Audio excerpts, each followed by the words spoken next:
अंकित, एक 35 वर्षीय sales manager जिसे अक्सर काम के तनाव और महत्वाकांक्षाओं में घिरा देखा जाता है। प्रिया, अंकित की 32 वर्षीय पत्नी, एक स्कूल टीचर जो स्वभाव से शांत और मिलनसार है। इंस्पेक्टर विवेक, एक अनुभवी और तेज तर्रार पुलिस अधिकारी।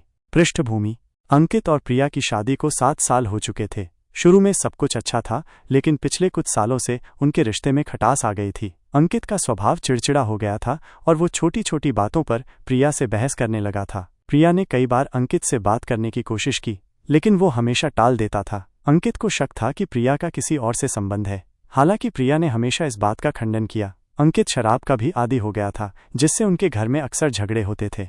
घटना का दिन, वह एक सर्द दिसंबर की रात थी। अंकित देर से घर आया, शराब के नशे में धुत। प्रिया उस समय तक खाना बना चुकी थी और उसका इंतजार कर रही थी। अंकित ने दरवाजा खोलते ही प्रिया पर चिल्लाना शुरू कर दिया। कहाँ थी तुम? किसके साथ थी?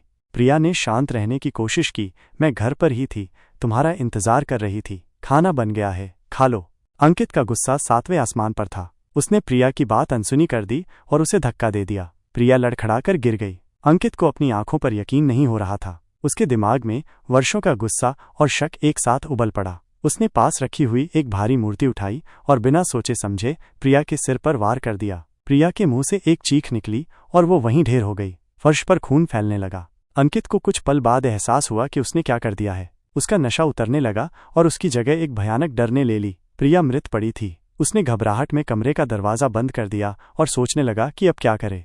हत्या के बाद की कोशिशें। अंकित ने पहले तो प्रिया के शरीर को ठिकाने लगाने की सोची। उसने उसे घसीटकर बाथरूम में ले जाने की कोशिश की, लेकिन वो बहुत भारी थी। फिर उसने घर साफ करने की कोशिश की ताकि खून के धब्बे मिटा सके। उसने कपड़े और पोछे से फर्श साफ किया। अगले दिन सुबह अंकित ने अपने पड़ोसियों को ये बताने की कोशिश की कि प्रिया अचानक बीमार पड़ गई है और अस्पताल जाने के लिए तैयार नहीं है। उसने एम्बुलेंस को फ़ोन नहीं किया, बल्कि खुद ही प्रिया को अपनी कार में ले जाने का नाटक किया। उसने प्रिया के मृत शरीर को एक चादर में लपेटा और कार की पिछली सीट पर रख दिया। वो शहर से बाहर एक सुनसान इलाके की तलाश में निकला।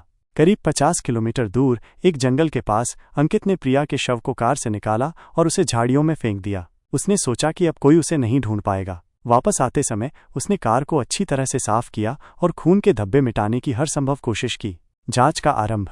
कुछ दिनों बाद जब प्रिया स्कूल नहीं पहुंची और उसके फ़ोन का कोई जवाब नहीं मिला, तो उसके सहकर्मियों ने पुलिस को सूचित किया। इंस्पेक्टर विवेक को ये मामला सौंपा गया।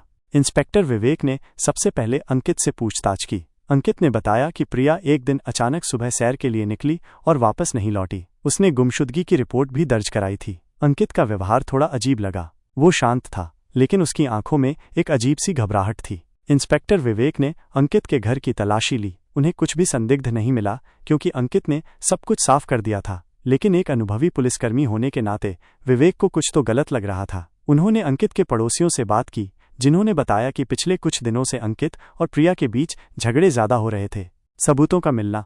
इंस्पेक्टर विवेक ने अंकित के घर के आसपास के CCTV फुटेज खंगाले। एक फुटेज में उन्होंने देखा कि घटना की रात अंकित देर से घर आया था और अगले दिन सुबह उसकी कार शहर से बाहर एक सुनसान इलाके की ओर जाती दिख रही थी। पुलिस ने अंकित की कार की फोरेंसिक जांच कराई। लाख कोशिशों के बावजूद कार की डिक्की में और पिछली सीट के नीचे खून के कुछ सूक्ष्म कण मिले। फोरेंसिक टीम ने यह भी पाया कि कार के अंदर एक अजीब सी गंध थी, जिसे शायद किसी क्लीनर से छिपाने की कोशिश की गई थी। इसी बीच एक चरवाहे ने जंगल में एक महिला का शव देखा और पुलिस को सूचित किया। शव की हालत खराब थी, लेकिन कपड़ों और कुछ पहचान चिन्हों के आधार पर उसकी पहचान प्रिया के रूप में हुई। पोस्टमार्टम रिपोर्ट में खुलासा हुआ कि प्रिया की मौत सिर पर किसी भारी वस्तु से चोट लगने के कारण हुई थी। अंकित का टूट जाना।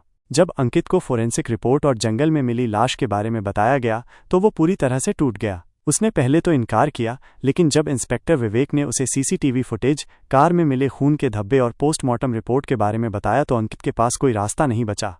उसने अपना गुनाह कबूल कर लिया। उसने बताया कि कैसे उसने गुस्से में प्रिया पर हमला किया और फिर उसके शव को ठिकाने लगाने की कोशिश की। उसने अपने शक और शराब की लत को अपने अपराध का कारण बताया। परिणाम: अंकित को गिरफ्तार कर लिया गया और उस पर हत्या का आरोप लगा। अदालत में मुकदमा चला और सबूतों के आधार पर अंकित को दोषी ठहराया गया। उसे उम्र कैद की सजा सुनाई गई।